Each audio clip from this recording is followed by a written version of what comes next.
So, blue ocean strategy is basically the strategy that allows you to win the war without picking up a gun at all, because you're using the strategic mind frame in order to position yourself to be something completely different than your competition, allowing you to stand out and become the go-to resource in your industry, which is really what the marketing game is all about. So what are the steps to creating a blue ocean strategy? How do you go from nothing to just an idea to actually creating and executing a strategy that's going to become a blue ocean strategy?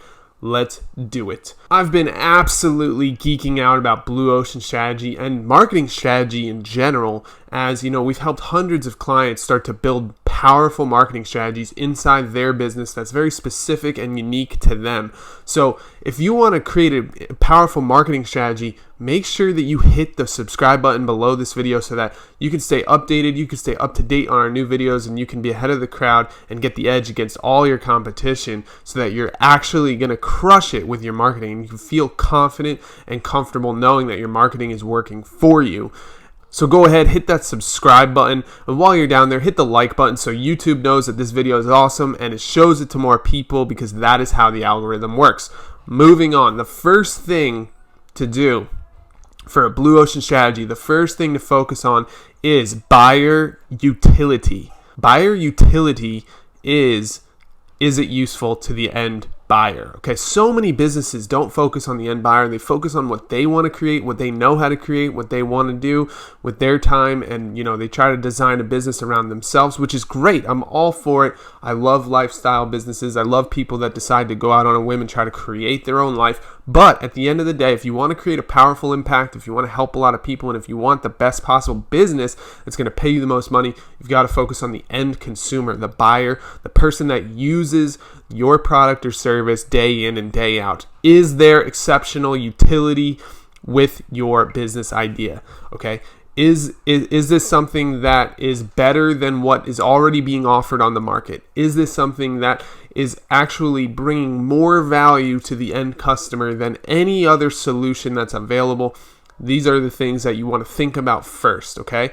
Really, it all comes down to the end buyer. You can't create a blue ocean strategy if you're not thinking about the end user, if you're not thinking about the person that's actually going to benefit from this and building the value in your business around that. Not around you, not around your shareholders, not around your company's employees, around the end user, the person that's going to be using your product or service. That's what everything needs to be about, so that you can really just start to build and stack the value higher than any of your competitors, anybody else in your competition, because they're not thinking like that. They're not thinking about exactly what the end buyer is going to want and need in order to make it a leap, an exponential leap in value compared to everybody else. So if you do that, you automatically stand out. You start to create something that people truly desire, and it starts actually breaking the status quo, and you start to stand out and become noticed. The next thing to focus on with your blue ocean strategy is your price, okay? Is your price easily accessible for the mass of buyers? Once you understand the end buyer utility and you start to stack the value for them and start to make it better and better and better than what any of your competitors can do, now you have to start looking at price. Can you offer this solution at the same or a better price than your competitors? Okay. Is it easily accessible for the mass of buyers? In every market, there's a big mass of people that are right in the middle, right? Some of them can afford the higher end things. Some of them can afford the lower end things. And then there's all the people in the middle that can afford that middle price range that is right in the sweet spot, where you can get volume and you can get quality. So you can get quality clients, but you can get volume of those quality clients. Now, I admit this could be pretty tricky, especially when you start talking about B2B businesses. For example, I'm in a B2B business. I help other businesses create powerful marketing strategies that they can put into their business. If I were to price the same as an agency, it might be a little bit too high. But if I were to price like a coach or like a consultant, that might be right about where my price fits. But it depends on how much I'm going to be executing the strategy, what the actual deliverables are, and what I'm actually going to be doing for this business. Because some of them need a full-fledged strategy that takes a full team of people. Obviously, that's not going to be the same price as having one person come in and help that business, okay? So It really, really depends on your target market. Now, when I'm thinking about my target market in the B2B space, you can think that, people just starting a business can barely afford $1,000 course. People that have been in business for a long time, they can afford a $100,000 marketing program. So it really, really swings back and forth for where is the full mass of buyers. And once you figure that out, then you can specifically attack that price point and make sure that your costs equal the right amount so that you can have profit. The pricing game becomes easy and fun. Because with your blue ocean strategy, you want to make sure that your price is set up for the mass amount of buyers. So now you've got your buyer utility, you've got your pricing, and now you got to move on to cost, okay? When you're creating your blue ocean strategy, cost is very important. Can you attain your cost target to profit at your strategic price? Okay, so you take your price and then you subtract the amount that you want to profit, and then that should be the cost. Okay, so you take that price that we just talked about that attracts that mass amount of buyers, then you subtract how much you want to profit off of that price, and then you'll be left with the cost that you can aim for fulfilling on that product or service. Okay, so for example, say I want to make my price $10,000 because that's the perfect price for my market. So I make the price $10,000 and I say, you know what, I really want to profit like $5,000 off of everybody that comes through. Well, okay, then I have my target cost, which would be $5,000 because $10,000 minus $5,000 equals $5,000. I hope you're starting to see the difference between price and cost and how you can set those up in your business to make sure that you're profitable from the very beginning. Now, there are a lot of ways to lower your cost if it's too high. You can reach out to partners and manufacturers, and you can reach out to certain people to try and get your cost down. You can also really start to look deep into your expenses and start to cut things out that don't actually matter and aren't part of the end buyer utility. As an example from Blue Ocean Strategy, where they talk about cost, they're talking about Cirque du Soleil, how they came in and created a whole blue ocean market of people that wasn't like the circus. It was like a mix between the circus and the theater, and they created an entire show that went on to do very, very well financially. Okay, and the thing was, they were able to cut costs by doing simple things like eliminating the animal acts in the show, because how much does it cost to feed and train all of the animals that are in the circus, right? They eliminated all of that cost. They went on to eliminate a bunch of other costs as well, and it allowed them to put that money back into creating a more quality experience that more high-end, more interesting people would go to. It's not like a circus made for children. It then becomes a powerful, inspirational show that adults love to see and adults go to spend an evening out with their friends. It completely changes who it's for, and it also changes the cost structure that they use so that they can lower the price and make it reasonable for everybody to come see their show. So that's number 3, is to figure out your cost, your target cost, and then do everything in your power to get your target cost down to that point.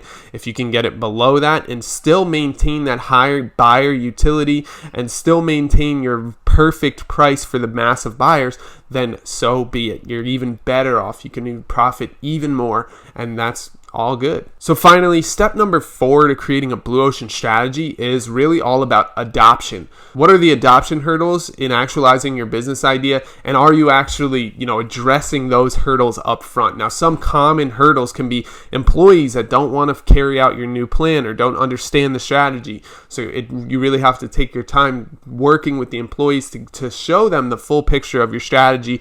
Otherwise, you may have a hard time mobilizing your employees. Secondly, shareholders, partners, other business owners, they need to understand your strategy and why you're doing it as well. And then finally, of course, there's your possible prospects and customers that need to actually buy off on the fact that your buyer utility is worth it and different than all of your competition. So there's a lot of hurdles around adoption and people, coming in to take adoption.